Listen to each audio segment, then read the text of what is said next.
Hi guys, and welcome back to my podcast, Beyond the Chair. I'm your host, Joanna, and today I have with me Karina Rodriguez. Yes. Hi, Karina. Hi, guys. How are you? I'm good. Good? Yes, I'm enjoying the drink? Yeah, it's dangerous. It is. I'm like trying not to chug it right now. Not yet. At the end of the episode.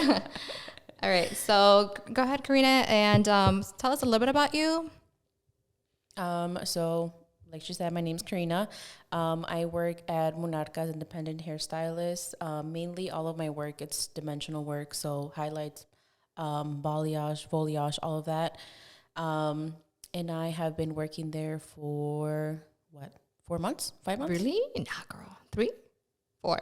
No, 4 tops. Oh, 4 tops. Maybe. See, no? Since April? We lost track. Yeah, not that long ago. Yeah, not that long ago. I'm barely, new. But yeah, so I'm new to being independent hairstylist. I was commission-based, huge difference, whole 360 to my career. But I love it. I am so excited to be here in the podcast. I love podcasts. I'm very excited to have you here. I know, it's so exciting. The first time, but not the last, for sure. For sure. Because we always talk about all the different podcast topics we can Yes. do, right? Yes, all the deep conversations. Yes, all the break room deep talks. Yeah. So go ahead and we'll go ahead and start the episode with on a positive note. So tell us something positive that has happened to you lately. Anything fun? So I feel like I try to do a lot of positive things around me and like share that positivity with a lot of people. But I feel like I'm in that stage where I'm like, you know what? I'm in my healing journey. I'm in my positive journey. I want to share it with everybody because not everybody knows about it. I feel like a lot of people are stuck in their trauma and stuff, and they don't know the good things that could benefit from trauma, the healing part of it. I feel like it matures you and your brain just like, it's just crazy. It's the switch. Yes. Right? Yes. It's a switch. And once that happens, it's like your brain is just in a whole other place. And you want other people to be in it because it's like so beneficial. But I'm in that stage of my life. I just went to Scotland in end of last month. And I went to a museum by myself. I forced myself to go to a museum by myself. And Is it a famous one? It's a huge one. I was not expecting it to be that huge. I was like, I don't know, chiquito, whatever. But no, it was like huge. Like the more I kept going in, there was just so much. Like the one in the city or like bigger? I don't think I've gone to the one in the city, but it's probably around that. It's like pretty 2 big. floors and it's like huge. It's like an art gallery kind of. But it's more like a museum type. I went by myself since my husband went on a work trip. I was like, I got to do something, I can't just be staying at the hotel room and we're in a whole other part of world. You had to go explore. Yes, I had to. So I did. I went and I was really like nervous even walking there, just like because I'm always like scared. I'm always so aware of my surroundings that I feel like I make myself panic. So I was just like walking there, 30-minute walk. Yes, 30-minute walk, but it was like rainy, so it wasn't that bad. There was a lot of people there, and I noticed there were a lot of people by themselves too. Oh yeah. So it made me feel so much better. But I was just like, oh my God, how am I going to look like looking at all these art pieces by myself? Like, I think when you have social anxiety, you think about all those things. You think of like how people are seeing you type of thing. But I was like, you know what? I'm just going to ignore everybody. This is me enjoying all of this beautiful like art pieces. So I'm just going to go ahead and do that. I went in there and it was so much fun. Yeah. I want to do that now. I feel like now since I did that, I want to do so many other things by myself. That has inspired me because I can't even be one to go out to eat by myself. And I did that that day. Yeah? Yeah, I did. I went out, I went to this restaurant that my husband had gone to. It was like a pasta place, which is amazing. Okay. But I went and I sat by myself. And it's so normal over there. Yeah? People to sit by themselves. Yeah, I've noticed that. Like, you would go in and they would be like, for one? And I'll be like, yes. Like, como si nada. Right. And I'll be like... Normally here, I'm like... Right, you're like, are you waiting for somebody? Right. Like, no, it's just me. Right. But yeah, I went. I ordered my food and everything, and I sat by myself. I feel like that for me was a little bit more uncomfortable, that museum, because in the actual restaurant, there was just like me and this other couple. So I was just like, I was overthinking about everything. I was like, okay, so when do I get up? Do I like take my plate to them, or what do I do? Because I did not know. Right. So I was panicking about those things. So when your mind is like going through that, you get into your head. Yes. And you really do feel like everybody's looking at you. Yes. So that's how I feel. But I overcome those two things, and I'm so like glad I did, because now I want to do like so many things like that by myself. Like I don't mind being by myself, and I used to be so scared of it before. My husband is my comfort zone, so I feel like wherever he goes, I'm like, okay, he's much more social than I am. I'm more shy. I hide behind him a lot, so I'm just like, you know what, I just let you do all the talking, and I just join in every now and then. But this has helped me a lot. Like it has definitely changed my mind into pushing myself to do more things like that, like going to a library by myself, doing those things, which I ended up doing that as well on my trip over there. Yeah, I went to a library by myself. That wasn't the only museum I went by myself. I went to 2 other museums. Oh wow, good for you. She was thriving. She was. I feel like listening to you, and I'm thinking like, when was the last time I did something by myself? I feel like before I was married and before I became a mom, it was easier because I was by myself. Like, but now ever since like I'm married, like we usually go everywhere together, and like with the kids, they're usually with us. Right. So I'm thinking like, when was the last time I did something like that? You know? Yeah. Which is very healthy. It is. It's very healthy, and I feel like it's a must. Yes. And take that time. Sometimes it's like the little things. It's not like, if you can't go to the museum, that's totally fine. But like even going to walk by yourself. Yeah. Like even that, like I try to do that the most I can. Just because I feel like you get out of your comfort zone and you have time to think on your own and actually really listen to what you're thinking. Because a lot of the times it's like, for example, you're a mom. So it's like, if you have that time, it's like, yeah, you have your kids like, needing your attention, wanting to be with you. All the time, yeah. Yeah, so it's much more hard to have that time to really compress and like just let your like mind think. And so, I work out in the mornings, and I purposely do it so early in the morning because everybody's sleeping around that 5 in the morning. Right. And I do it because I know like taking that time to myself helps me, and I feel like it sets, the tone in the right way, whatever, you know what I'm saying? Yeah. For the rest of my day.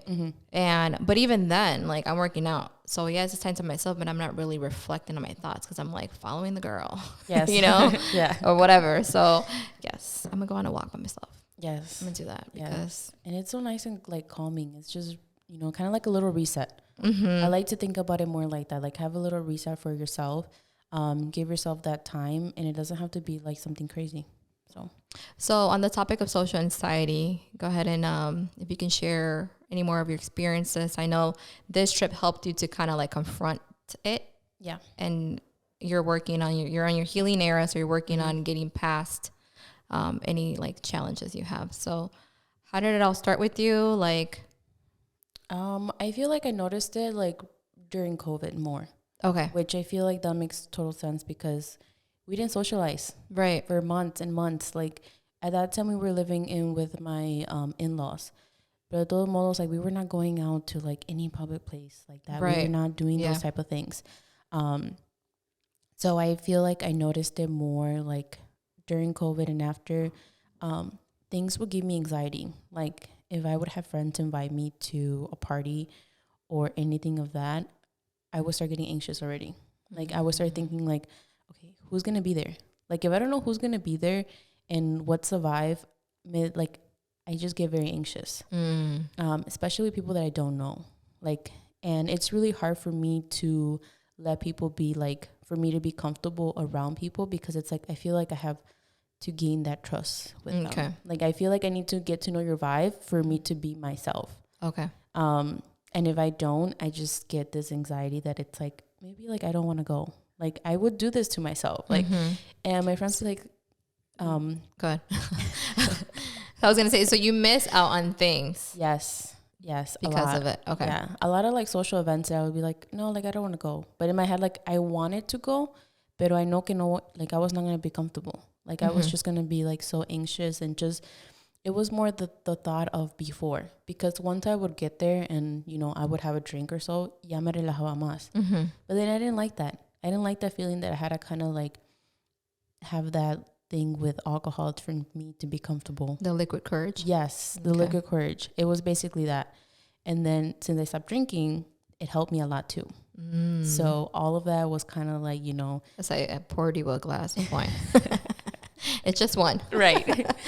But before, it's like now I can go to social events and not drink. Okay. Like, sí se me antoja, pero ya no like, you know, like 4 or 5 drinks, no. Like now it's like I can sip and chill type of thing and be social. But before it was just like that. Like any time that I would have to go somewhere without my husband, it would just get me too anxious. Because he's an Aries. He's very social. You're an Aries, you know. They're just very social. He's just like talks to everybody, anybody. So having him made me too comfortable también. Because I didn't have to be social. And I dislike so much awkward moments. I dislike it. That makes me really anxious. If I am getting to know somebody and if like they are not keeping up the conversation, or if I have to like run out of conversations, that's my panic. That awkward silence. Yes, I hate that awkward silence. I'm gonna be like, so how's the weather today? I hate that. Like things like that I'm just like, it just gets me too anxious. A lot of people do have social anxiety in very different forms. Some people think more about what other people think of them. And some people just don't like to put themselves in that situation because it just gives them anxiety, not because of other people. There's just many forms. I honestly, like, I've noticed it a lot more because it would make me almost have like almost wanting to cry to think about going to a social event that I was not like comfortable with. So you felt it got to that point like ever since COVID or even before COVID? No, I think like during COVID, but more kind of like, I mean, I don't know where after COVID, but going back into like society, trying to be normal again. Yes. Okay. I feel like that. And it's like, I think that's what I noticed, that I'm like, why am I acting like this? Because it was more of like, why am I getting emotional over a social event when, you know, it's just a social event?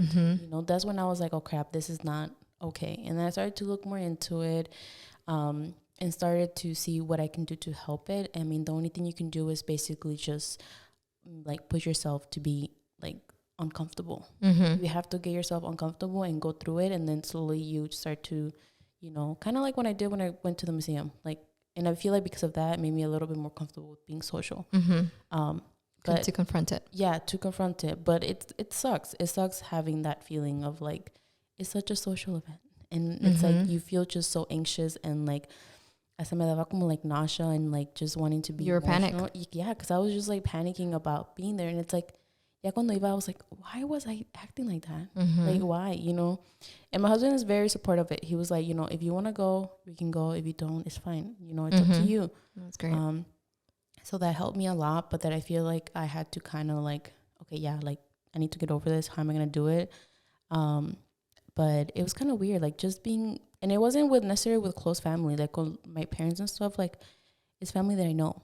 It was more of like friends that I just met that I'm like, you know, okay, like how do I go off with this conversation and stuff like that, or when I'm meeting new people. And I feel like I me miro like bien like a bitchy face because I'm just there like, you know, very serious, but it's like, girl, if you know what was going in my head, you're freaking out. Yes. Okay. Yes. And I give that vibe, that shy vibe in the beginning. And I'm like, it's not that like I do not want to get to know you, that I'm like battling myself in my brain at that moment. It makes sense now. Yes. Yeah. No, yeah. Because now I'm thinking like, so we had a networking event at the salon a few months ago. And so that was right when you started. And pretty much the networking event as you go and you have to network with strangers. So how was that for you? Girl, I was panicking because I wasn't drinking at that time. You were like in your detox. Yeah, so that was really hard. And I feel like beforehand I was like, okay, I got this. Because I feel like I was so happy and like excited about being independent hairstylist that this made me excited, the networking event. But then I remember as soon as I was literally parking, I was like, oh shit, like I have to talk to people. And I remember that even walking in, I was like, crap. And as people would walk in that I did not know, I was like, oh shit, I'm like, I need a drink, I need something, you know. But that helped me a lot too, that because I pushed myself. I was like, I cannot just be with people that I'm so used to, like the team of Monarca. Like I'm like, okay, I have to step away from them. I have to force myself to. Which you did great. Yeah. Like by the end of the night, you were, you know. Yeah, by the end of the night. But at first I was like, we're strong. Like, come on, girl. I was like, we got to network. I know. But that was really hard. It was really hard. And I feel like for the next networking event, it's going to be a lot more easier. I'm going to be a lot more social because I'm like, people don't know me. They don't know that I have this. So if I fake myself to be the social person, fake it till you make it, then that's what they're going to see. They're not going to see that, you know, anxiety in me or shyness in me. They're going to meet this new, like, you know, Karina that they don't know. the new version. So they're not going to judge me, you know. They're not going to be like, oh, you know, she's so shy or whatever. No. So that's why I'm like, okay, it's people that don't know me. So I need to be who I want to be, because I want to be social. Like, I want to be social. I want to be like, you know, that friend that's always like, you know, goofing around, saying jokes, being just so talkative. But sometimes I'm like, what do people think I'm dumb? You know, things like that. You know, like, and I don't want to be annoying and things like certain things like that I just overthink about. But I'm like, I have to be myself. I can't always just be this, you know, person that I stop myself from doing those things. And I feel like the amount of people that went to the event and then later on like shared how anxious they were at the beginning of it.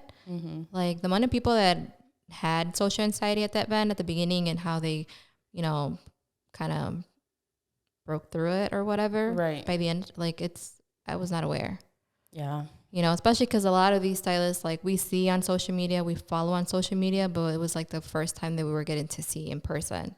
Right. So it was even more like awkward. Like, oh, I don't know her real name, but yeah, because it's different. It's like same thing if you go like on my Instagram. Like, I force myself to do voiceovers. I force myself to do those things because I'm like, this is the person that I want to be. This is who I want my, like, you know, my business to represent. So I need to be more out there. I can't stop myself because I'm not gonna be able to get to that point in life that I want to without pushing myself over those uncomfortable moments. So I wanted to ask, like, obviously you're in this era right now where like you're working on yourself to become a better version of you, for your business, for your family. At the beginning of your career, how did this affect you? Like, did it get in the way of building clientele at first? Like, were you too shy or? See, the weird thing is that with clients, I'm not really like that. Okay. It's more with my coworkers. Oh, okay. Because I feel like with my clients, it's like they're here for that experience. So I'm going to give it to them. Like, I feel like that's something that I'm so thankful that it doesn't affect like my actual like clientele. But it's more with my coworkers that I just overthink about things. Even when I used to work at the other salon, like it was just very like, I just prefer to stay by my, like on my own type of thing. And it's just because it's like, I try to figure out people. Like I try to be like, what are their vibes, you know? I'm so used to that, doing that type of thing. But it just very, like, I feel almost uncomfortable. But then I'm like, okay, I gotta do it. But with my clients, I'm like, whatever. I'm like, hey, girl, like, what's up, you know? And I'm like, why can't I be like that in the real, you know? That's good, though. Yeah. I feel like when I started, I was super shy. Yeah. So, like, it was hard I could start a conversation about the weather. Right. It's raining so much today. But, like, then what?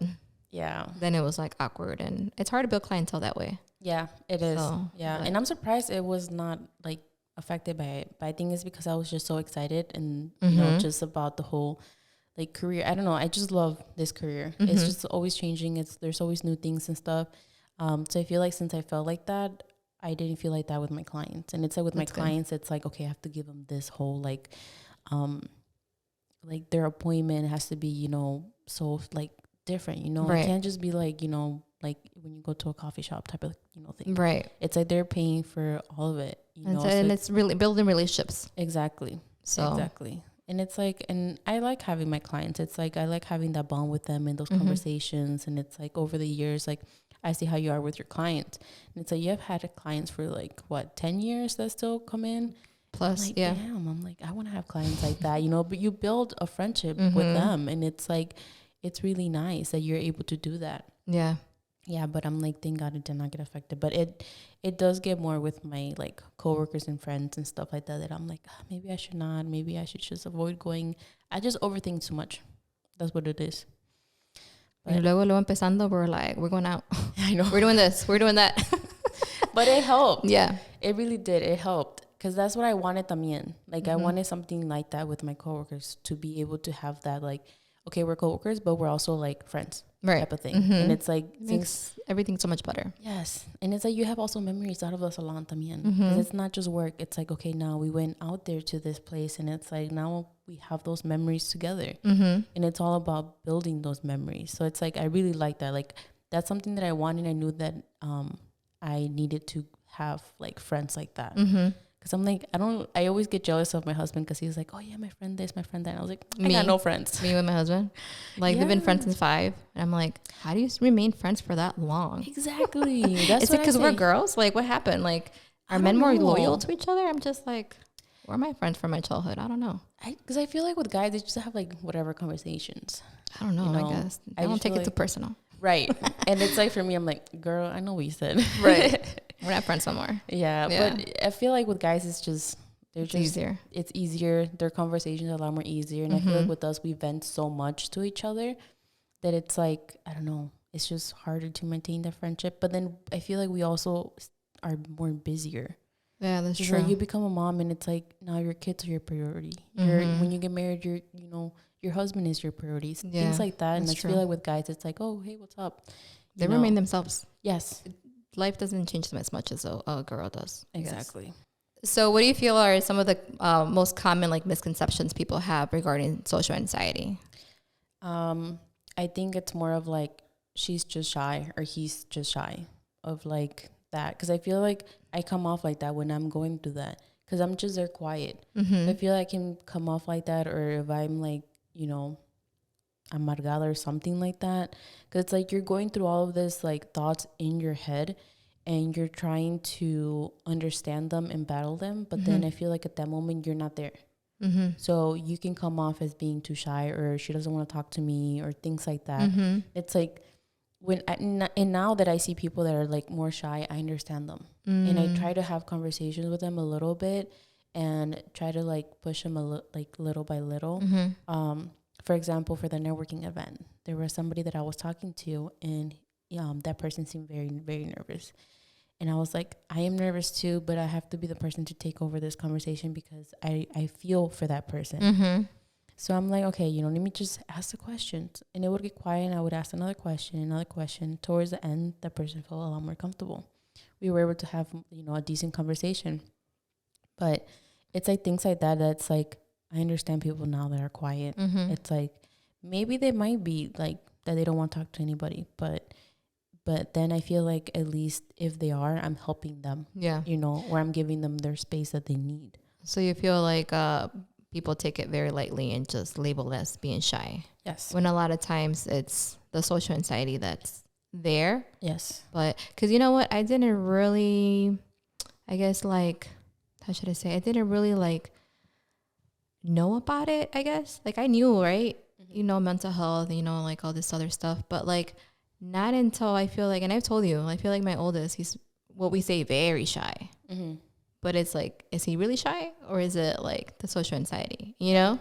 And so, he's little and I feel like this is the time where like, gotta help him overcome that. Because it is like the social anxiety and COVID, like you said, didn't make it any easier. Because I was like right at the peak of his like toddler to kid development, So yeah, I do agree. I feel like, especially in our culture, it's so easy to be like, oh, es muy tímido. Yes. And he will say, mami, es because I'm shy. Like, that's how he expresses it. Yeah. And I feel like as with our culture too, I don't know if that's happened to you growing up, but like your parents would be like, saluda. Oh, yeah. Saluda. And so that, oh, you're right. Yes. My mind's like, it's their fault. So it's like, I remember things like that I would like, now that I think about it, that, that switch, I think about it and it's like, I feel like. You really went back and diagnosed yourself. Where did it start? Yep. Yes, little you're things right. like that it's like, you force your kids to say hi to other people that you don't know. Or I remember like as a teenage, stage, it would be like, tienes que hablar con la gente. Like, tienes que saludar, dar la mano, y luego una gente te quiere abrazar, and you're like, I don't know you. Yes. Weird. I don't do good with hugs. I don't. Okay. I don't really like hugs, or even if somebody cries in front of me, girl, I'm petting you. Oh. Like, I'm petting you. I can't give you a hug. I don't, like, I start panicking. I'm like, I don't know how to be there for you. So I'm a crybaby. But I don't know how to act when people cry. Girl, I will cry for anything and everything because that's just how I cope with my emotions. Yes. I have to cry it out. Yes. But if you cry in front of me, I don't know what I'm supposed to do. Yes. I'm like, I don't know what to do. And I'm like, I'll just tap you. Like, I'm here. Or I just leave. And then sometimes I'm like, oh, that's so like, why did I just leave? Why didn't I stay there? But I just feel so uncomfortable. Mm-hmm. I really like, I just feel like so uncomfortable. Or with hugs, it's like, I won't hug somebody unless they're okay with it. They're like, oh, I'm a hugger. And then, like, I don't necessarily mind, like, if you hug me, I'm not going to be like, oh, shit, don't hug me. Mm-hmm. Like, I'm not going to be like that. I'm not going to be mean. I'm a no-no. Like, I'm not mean about it. Mm-hmm. And especially when it's people that I know. Mm-hmm. So it's like, if it's just somebody random or at a social event and somebody's hugging, I'm like, dude, I don't know you. Mm-hmm. Like, I need to get to know you in order for me to Mm-hmm. be okay for you to hug me. You know, things like that Yeah. I'm like, you know, I just don't. And with our culture, it doesn't help that it's like, I remember being told, like, tienes que hablar, like, you have to be social, you have to do this, you have to do that. Mm-hmm. And it's like, I tried to, but I feel like for them, they just think that I just don't want to have a conversation with people. Mm-hmm. But it's like, no, it's like, so many things are going inside my head that I can't control. Mm-hmm. So, now that I feel like I'm at this stage now, I'm understanding a lot of things that happen when, like, I was growing up, and I'm like, okay, this makes sense. Mm-hmm. This makes so much sense. Or even, like, you know, growing up, if your parents screamed at you, like, I read about those things. Mm-hmm. And it's like how it affects you with people with authority. So you feel like you don't have a say, you grow up, things like that I'm like, wow, this makes sense. And like with my parents, it's like, they're not at fault. Because that's what they grew up. Right. They grew up with the same thing. Mm-hmm. They have those same traumas. So it's like, once you realize those traumas, it's your time to like break the that cycle. Mm-hmm. Which I feel like that's like what our generation and younger ones are becoming more aware of, which is thank God for the mental health awareness. Yes. That it's okay. It's normal. You can have a therapist. It's you're not abnormal for having one. Yeah. It's very healthy. It is. You know? And I feel like everybody needs a therapist. Mm-hmm. I had one for a while, and I honestly, like, I wish I could have her back. I'm like, I need her. But I had a therapist for a while, and I remember telling my mom when I wanted, like, literally started going into therapy. Uh-huh. I was like, Mom, like, where terapia? She's like, terapia? And I was like, yeah. I'm like, I'm going to start going to therapy. I remember her, she was just like, okay. And she kind of giggled. And I was just like, okay. So then I went, but I didn't tell my dad. I didn't tell anybody. None of my siblings I told. And then once I was done, I remember I told, like, my sisters and stuff. I was like, yeah, you know, I went to therapy. And they're like, you went to therapy? And I was like, yeah. Therapy was the best decision I ever did in my life. It made me understand so many things. It made me cope with panic attacks. It made me cope with my thoughts. Because I feel like sometimes we are harmful to ourselves. Oh, yeah. As in, like, our biggest critic. Yes. It's like, oh, you look like this or whatever. Like, stuff like that. And it's like, I learned how to do those things. And it's like, so many of us need it because it affects us a lot. And it's like, then we sometimes transmit it to the kids. Oh, yeah. And it's like, now the kids have that. And it's like, I wish that, you know, everybody knew about it. Because sometimes it's like, it's not like you mean to do it. It doesn't mean, like, you know, you grew up getting screamed at as, like, te regañaban, instead of it being like, you know, like, you need to do this, don't do that. Things like that. And it's like, now it affects you in a much more bigger scale. Yeah, I think, like, a big difference, like, which we always talk about, it's like our parents were, you know, it was a different time for them. Yeah. You know, just trying to work to make ends meet and having that stress and that pressure of, like, you know, you're one of 6, you said, right? Yeah. So, like, your parents have to, like, raise 6 kids. So that's a lot. I can't imagine with my 2, like, adding 4 more to the list. And so that's a lot of, like, stress to then, like, have the patience to, like, talk to you nicely. And how do you feel today? Like, you know what I mean? Right. And so, like, us, we're in a different stage of our lives where, like, you know, we have careers. Like, our career is so flexible, right? So, like, I'm allowed to, like, if I want to work 2 days, 3 days, that's okay, you know? And so, like, we're in, like, 2 different worlds with our parents. So I agree a lot with what you say, and we always talk about it. Like, it definitely was not our parents' fault. Right. They did what they could do.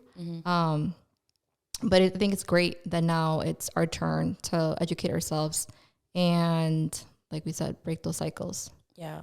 And educate others too. Because it's like, I tell that to a lot of, like, my siblings and stuff. Because it's like, I'm the youngest.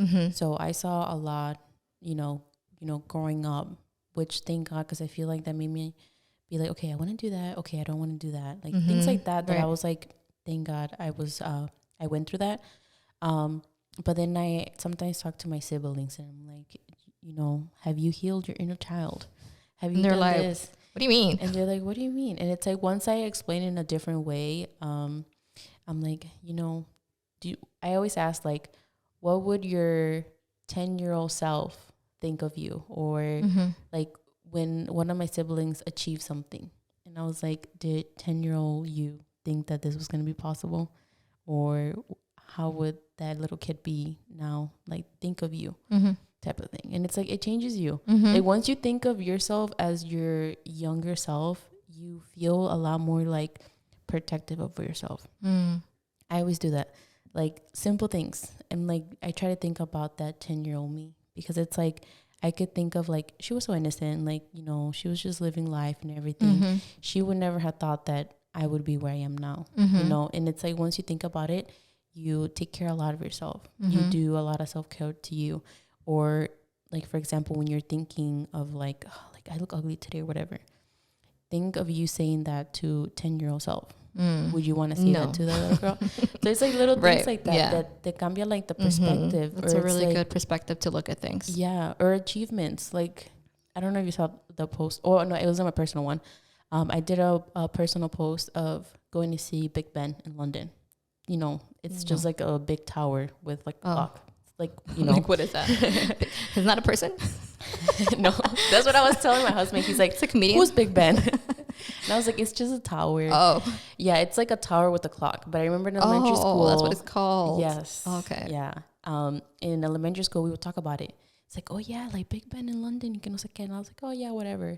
And then I think the post was something like, 10-year-old me would never have imagined me like seeing Big Ben in person. Like, things like that. It's like, it maybe Big Ben is something simple for everybody, but for me, it's like, damn, like, I remember seeing that in the books. And it's like, I would never have thought that I would be seeing here, like, in person, like, seeing it in front of me. Things like that it's like, that has changed my perspective in so many things. I really like that. Yeah. And it's so cute. And I know some people like have pictures of their younger self in their mirrors, and every morning when they look at it, they look at that little girl. I look for my pictures. Yeah, girl. Wow. Little things like that it's like, you take care of yourself también. Like, you're putting that little girl first. Yeah. Or if you had like, didn't have a childhood like as you wanted. Like, yesterday I went in a swing, literally in a swing. And I remember I closed my eyes and I was just like, oh my God, like, I remember when I was a little girl. Like, it just feels so refreshing to give myself that moment of like, damn, now I'm 25, I'm here. Like, I'm so like feeling blessed and everything. Grateful. And and it's just in the simple things. I literally just got in the swing, but it's like, I remember when I was little, me subí al swing. And I remember things of like what I would like think about, what I would be going through in life. And it's like, now where I am, and it's like, holy crap. Like, life does change you. Right. And it's very important to be able to reflect. Yes. And take every moment in, right? And appreciate it. Yes. Yeah. Oh, wow. Yeah. And living in the present, because I feel like that's what social anxiety took a lot off of me. Okay. Was living in the present, because I was always so like thinking ahead. What conversation you were going to have? Yes. What conversation I was going to have. Yeah. And that's what they say, that depression is you thinking about the past, and anxiety, you're thinking about the future. So when you're depressed, you're thinking about what happened in the past. So if like things like that. Oh, girl.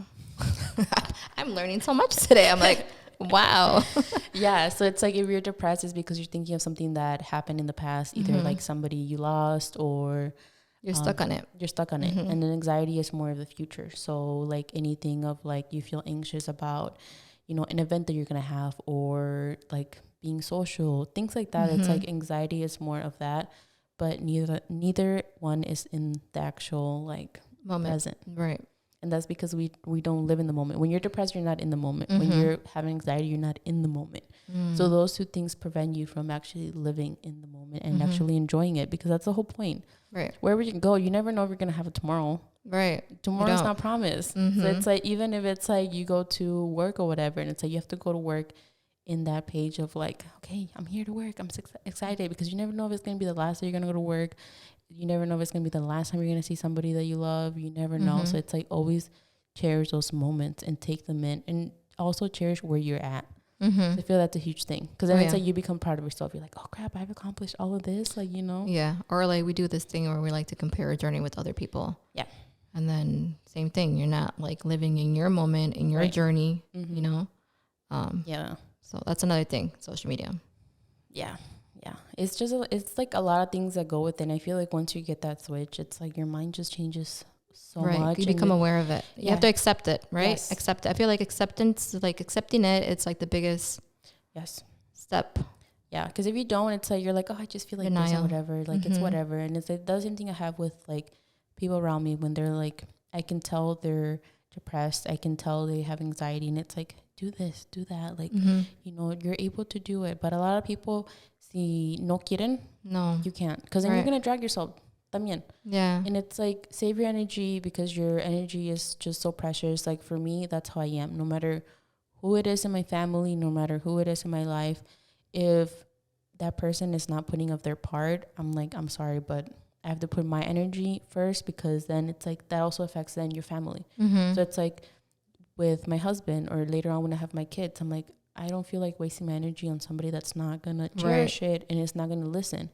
So it's like you have to put those boundaries, and boundaries are so important. Oh yeah.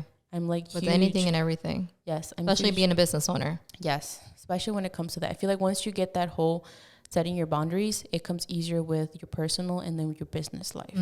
And whoever doesn't understand your boundaries, then you don't need that person in your life, because it's like whoever really wants you is going to cherish you and your boundaries, and is going to understand it. Because it's not like you're putting boundaries for whatever reason. It's like it's because of your own mental health and your own health. So it's like little things like that it's like, you know, I wish everybody could do. Like it benefits so many people with putting boundaries. It doesn't matter, like, and with all culture, it's like, no, your family, you know, you have to be there for your family. You have to, you know, and it's like, no, if my family is not giving me 100%, then I can't. Like, I can't be there. I can't be like, you know, draining myself of my energy. Llego a la casa and it's like, right, I'm drained. It's like, that's not my husband's fault. That's not my kid's fault. There's like things like that, girl, that it's like, I wish everybody understood all like the boundaries that they should have, because it's going to make a huge difference. Look at the whole like 360 to your life. Yeah. I feel like you're doing a really good job advocating for yourself and for others that might, you know, be in the same situation. So like, what are the things that you are doing, or if you've done some of like the practices or like specific techniques that you're doing to help you with that? Pushing myself and getting uncomfortable. Yes. Okay. Whenever I feel uncomfortable, I just push through it. Any type of little things like that. When it comes to like even like going anywhere by myself, I'm just okay. I have to like, I want to be that person that's like walking by somebody and be like, good morning, you know, stuff like that. And it's like, for me, it's like, oh shit, this person coming by, like, what am I, you know? I got uncomfortable visualizing me doing that. Yes. So I'm like, am I breathing too hard? Am I like, you know, I think about all of those things, and it's like, I want to be that person. So I feel like I am pushing myself to become whoever you want to be. You have to push yourself and push through all of those uncomfortable moments. And that's what I am doing with the social anxiety. Is helping me a lot. It's just pushing myself through all of those moments that are like really like hard for me. Like even just by pushing myself, going to that museum, I feel like it made me, like I said, do things more by myself. And it's not that I like, you know, I don't want to be with my family, or I don't want to be with my husband. It's more like I cherish those now. Like, I'm like, damn, like, and you did that like in a whole ass different part of the world. So now you're gonna be like, yes, I can do that here. You know? Yeah, things like that. I'm like, I did that, so I'm like, I can do it. You know. And it's like, and my husband always tells me like, go out, go do those things, like do things by yourself, go like do things with your friends. Like he's always encouraging, because he knows how much it affects me. Like whenever I'm like, oh my God, like I don't want to be social, but he's like, I know you want to, you know, like I know you can go out and stuff. He's like, I want you to have that life. So he does push me to like to do those things. Yeah. And like, thank God. But pushing myself. So he's like the support system. He is. Yeah, he is. He has helped me a lot. So I feel like that has also put me in a lot of situations that might be uncomfortable, just because of how social he is. Like even with the neighbors, he talks to all the neighbors. So it's like, lo invitan, like, you know, whatever. And he's like, let's go. And I'll be like, oh crap. Like, okay, fine, let's go. And it's like with my neighbors, I mean, in our house, we've been living there for about, I think, 3 years, around there. Okay. Or 4 years. And I see some of the neighbors like get their mail, and I'm like, oh shit, I'm not gonna go get my mail until that neighbor goes inside. Me. So I've been here for like 3 years, but in 2020. So you saw I posted, like I just went to, like I hung out with my neighbors over the weekend. Yeah, I saw that. Yeah. On Saturday. They built the in-ground pool like a couple years ago, and nos invitan every summer. We never go, and we finally went. Oh my But at least like my husband talks to him more because he like it's outside, like doing yard work or whatever. Like it was my first time over in their backyard, my first time in their house, and like even walking there, it's just literally from one door to another. My husband's like, "You ready? You ready to be social?" I'm like, which really. I feel like I could be pretty outgoing, but like you said, it's different because you see me in a work setting. Yeah. So you probably feel like I'm outgoing in that setting because like I'm comfortable, right? It's my space. I'm comfortable. But going to somebody's house, and like, you know, I'm like, I thought we were gonna be like the only Hispanic people, but we were not actually. Oh, that's There's another good. couple. Made me feel a little better. Yeah. But it's different. You know what I mean? Yeah. It's different. And I think we were the youngest people there too. So. Girl, that's us too with our neighbors. I mean, we're like literally the only Mexicans in the whole like. But I did great. That's good. That's good. It's like pushing yourself to do those things. Then it's like now it's like then you're able to, once you see them, it's like, oh, I went to their house. Hey, how are you? You know, stuff like that. Right. So it's like if you don't know them, then you're not gonna create, you know, those you know type of memories and bonds with them. But yeah, that's one of like pushing yourself to do those type of things. It helps a lot to break that, like, you know, break the ice and just like keep going with that cycle. But yeah, I think that's my favorite technique. Just push yourself to like when you're uncomfortable and go through it. I like that. Yeah. Okay.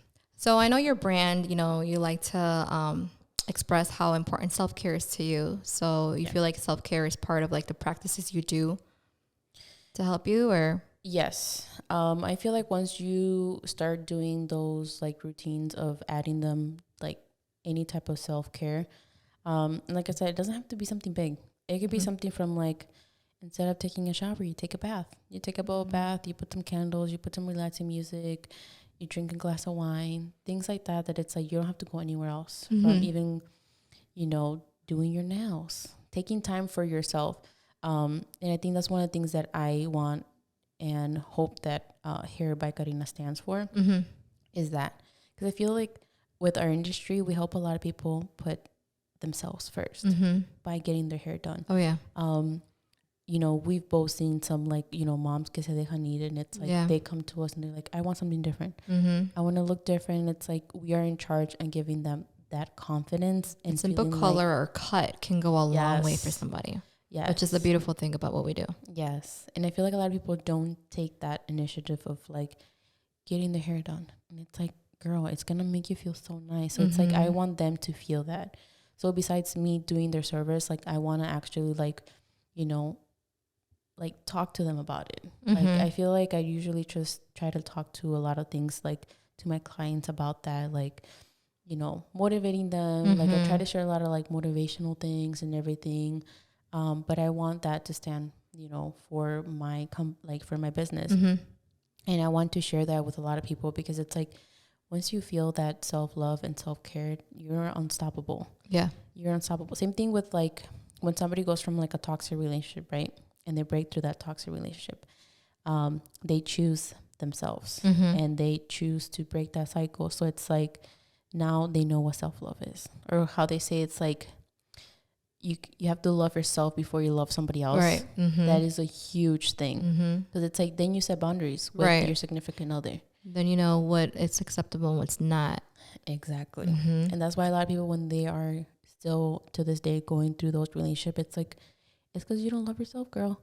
That's literally what it is. And it's like they try to blame it at somebody else, but it's like, no, it's like, love yourself. And once you do that, you're unstoppable. Like you can do whatever you want. You like cherish yourself. You do things to like self-care and stuff like that. But it's simple things of like routine, little things like that.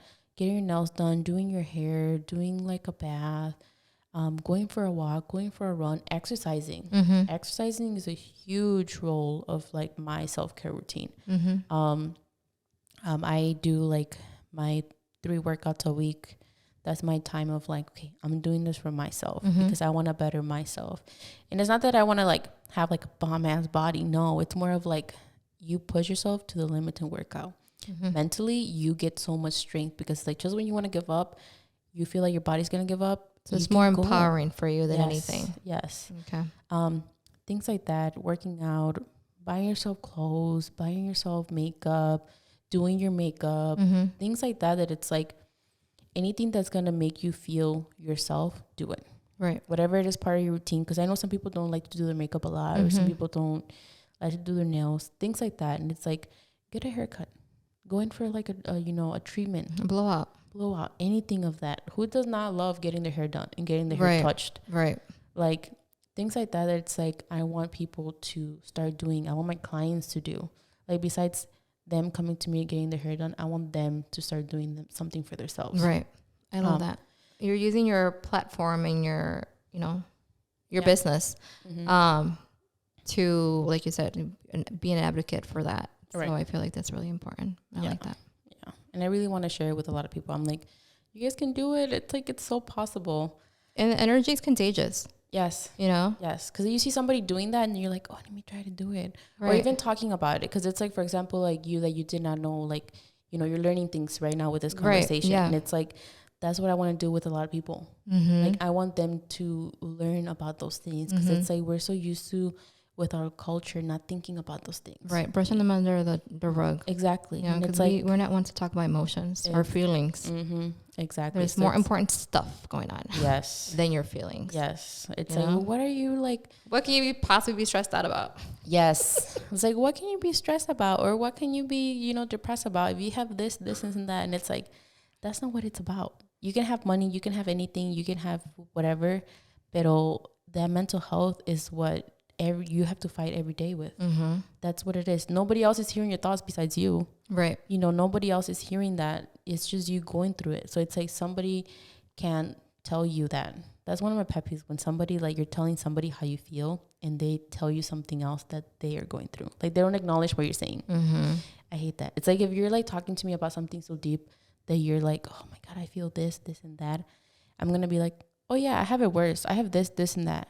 That's my biggest pet peeve. I'm like, you're like expressing not your validating emotions. Your feelings. Yes. Yeah. And I hear that sometimes and I'm like, oh my God, that like pisses me off, because it's like, not a lot of people like to open up. So when people open up to you and they tell you, I feel this and that, you have to acknowledge how they're feeling. No matter if you feel like you're going through worse or you don't think that's like something. It's not about you. Yeah, it's not. So it's like, you have to listen to that person and really acknowledge what they're feeling, because not a lot of people open up. So it's like, I cherish that now when people are telling me what. I'm like, oh yeah, well, you can try doing this. You can try doing that. I'm not like, no, like, I have this and that. It's a lot more worse. You shouldn't feel like this because you have this. Right. That's my biggest pet peeve. Yeah. Yeah, I agree. Yeah. Any additional advice you have for our listeners and viewers? I feel like I can speak for whoever's watching or listening. Like, I'm sure somebody took something positive out of this episode, because I know I did. And we talk often. Right. And we have deep talks, but I'm like, wow. I know. And I want everybody to feel that. Yeah. I really do, because I feel like then you attract that energy towards you.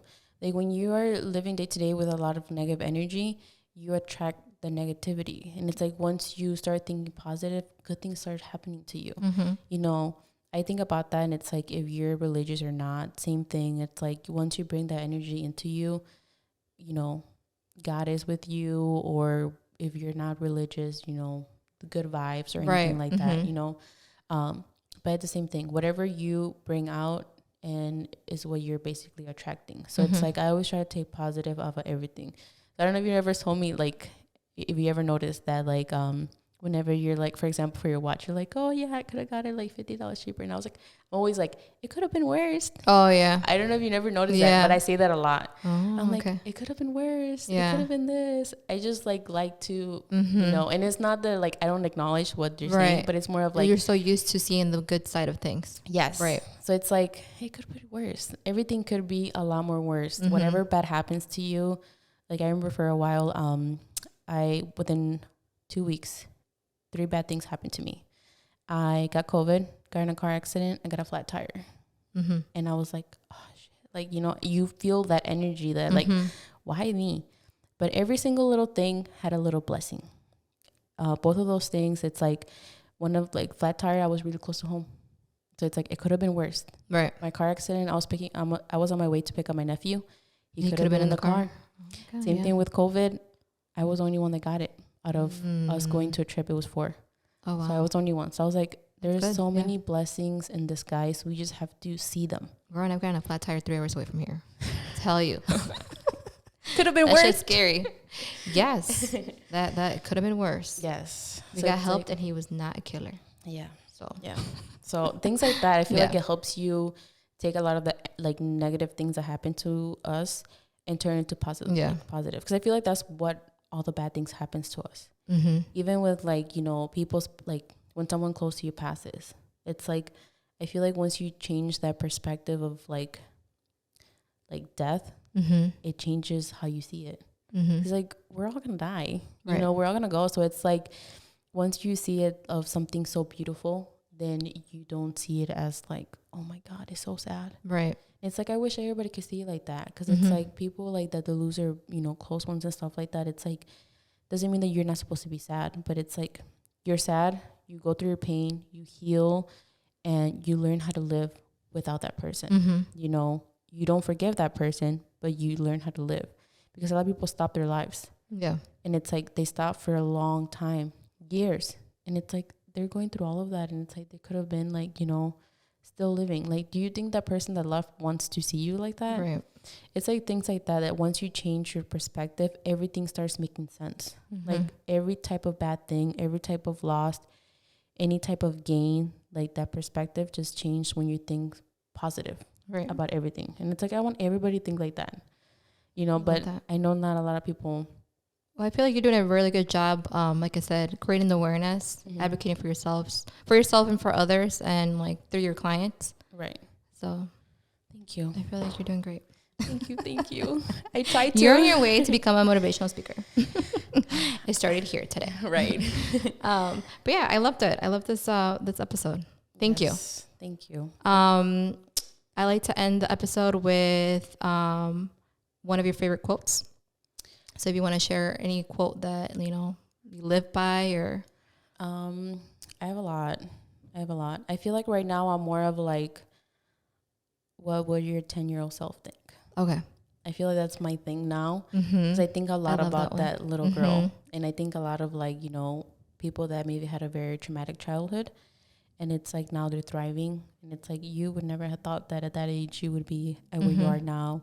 Or even like somebody that didn't go through necessarily a big trauma. It's like you, for example, for me, like I came from two immigrant parents. Mm-hmm. It's like, damn, like I remember growing up and having all those siblings and everything. And it's like, I would never have thought that I would be like married and be where I am now, be where we are now. And it's like, we don't think about those. And I feel like once you think about the little girl, it also helps you to cherish everything and to take care of I'm yourself. gonna practice that one. Yes. Because I've read it. I've seen people talk about it. Yeah. But I don't think I've thought about like, oh wow, like I love thinking about it like that, and really like thinking about that little girl, you know. Yes. So Yeah. I'm gonna practice that. Yeah. I like that. It has a lot more like deep meaning to it. Because I feel like nobody knows what that little girl went through except you. What Right. that little boy went through except, you know, you. So it's like, it makes it even more like of that connection than, you know, I feel like you have that motivation that's also like your kids and your husband, but there's nothing like that inner Right. you. Because then that also creates that, you know, you being like having those boundaries as a mom. Yeah. Because you're choosing that 10-year-old self, even though, I mean, your kids come first, but Right. I mean, you have to like put time aside for yourself. Definitely. But that definitely has helped a lot. And I hope everybody can do that and think about any time that they're going through something hard or they have an accomplishment, think about that when you were a little kid. And it's like, it's nice. And it's very fulfilling. Yeah. It's very fulfilling because you're like, oh, damn, like, I wish I could tell her. I wish I could tell her that. But it's like, But you can. yeah, you can. You Right. are her. Right. Yeah. She's there. She's there. All right. Perfect. All right. Well, once again, thank you so much. I hope you can come back and join us on a different episode. Expanding this, because I feel like we can go on and on and on about this, because there's so many different topics within mental health. Yes. And I love having deep conversations. I feel like that's one of the things I cherish a lot with friends, is having like people that love having deep conversations. Because I'm like, I can go on and on and on about this, but I love that. I love, you know, having those deep conversations, and I would love to come back. It would be so much fun. I love podcasts. Trying to convince my husband to do one. Ooh. Like I told him, I was like, let's do a podcast. Yeah. He was like, I don't know. And then we're thinking of a name and everything, but I'm like, he loves podcasts. Yeah. I love podcasts. Don't get stuck on the name. Yes. I was Just like, record it. let's choose me out, man. Yeah. Yeah. So we'll see. At least it'll be fun for you guys to just watch it. You know what I mean? Or like listen to it, whatever you guys do. Right. At least like for the first few and kind of like, yeah, that'll be fun. Cool. I really want to. I know, right? Asking you all for the technical. Right. I'll ask my husband. Right. Be like, Ugo, where are you? I'm still learning. But all right. Well, thanks again. And thank you guys for watching, listening, tuning in. And make sure you subscribe. And we'll see you at the next one. Well, I'll see you at the next one. Yes. Bye, guys.